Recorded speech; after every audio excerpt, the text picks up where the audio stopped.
everyone, so dumating na yung aking KS1 Shark CDI galing kay J-Mags. So itatry natin yan sa dito na video na to. I-compare natin sa Showa, which is yung previous na gamit natin. So alamin natin if mas malakas ba siya, humina ba siya, tingnan natin yung results. So ang gagawin natin is itatry natin yung sagad na ating Gear 1 at Gear 2. Same lang ginawa natin sa Showa. Then itatry din natin yung ating acceleration test, yung ating 0 to 60 at yung ating 0 to 100. So as you know, wala kong medyo family friendly yung ating content dito, so wala tayong top speed, no? Pero medyo malalaman nyo na yan sa acceleration test kung mas mabilis ba or mas mahina.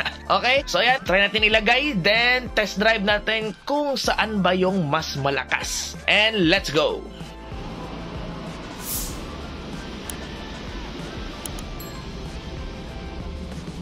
So yun nga yung magsushoot na sana ako sa speed test, no? Bigla na lang yung GoPro ko, yung SD card niya hindi siya gumana. So itong gagawin ko muna ngayon is gagamitin ko muna yung cellphone ko, ilagay ko sa phone holder ko sa harap para ma-record natin yung speedometer, no? So yan muna gagawin natin.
Ayan yung results ng ating test. So nakikita nyo sa RPM limit naman, so yung nakalagay sa KS1 is yung no limit talaga, no? Pero I just found out na yung KS1 pala medyo mas mababa yung kanyang red line compared dun sa Showa. Kasi yung Showa, nakita nyo naman sa video, is 11,000 yung RPM na max. And yung sa KS1 naman is yung sagad niya is hanggang 10.5k RPM lang. Di siya umabot na 11k. And when it comes to speed naman, so ayan, nakita natin na medyo mas mahina yung KS1, no, kaysa Showa. And meron din mga nag-attest na mga ibang users ng KS1 as Showa na sabi nila mas malakas din talaga yung Showa compared sa KS1. So ayan na, prove natin na totoo nga yung sinabi nila doon. So shoutout nga pala sa mga taong to, kay Jemaya, sa mga K-Club at mga Fox Club, so mga taga QC at mga taga Manila sila. And shoutout sa inyo sa pag-attest na ganyan talaga yung difference ng performance nitong dalawa na to.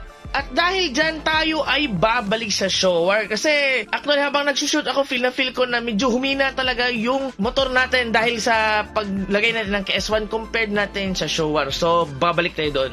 And so if curious naman kayo ano yung mga pinakamurang performance mode na pwede nyo ilagay sa motor nyo at kung ano yung results na yon at yung results ng Showa na gamit natin, so click nyo tong video na to. And thank you for watching and ride safe!